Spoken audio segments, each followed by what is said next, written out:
आणि यानंतर थेट जाऊयात भाजप नेते किरीट सोमय्या यांच्या पत्रकार परिषदेत। सचिन वाझे 45 लाखाची सुपारी,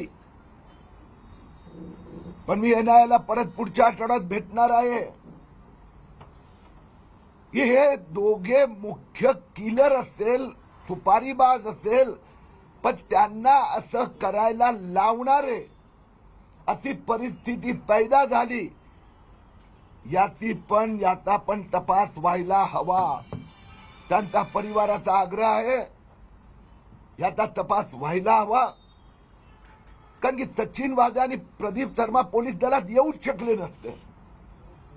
येण्याचं कारण माफिया सेना आणि माफिया सेनाचे अध्यक्ष मुख्यमंत्री उद्धव ठाकरे।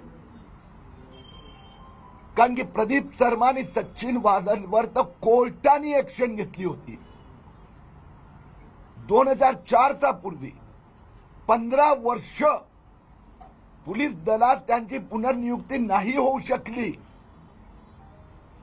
मुख्यमंत्री उद्धव ठाकरेंनी out of the way illegal गैरकायदेशीर पद्धतीने या दोघांची पुनर्नियुक्ती केली।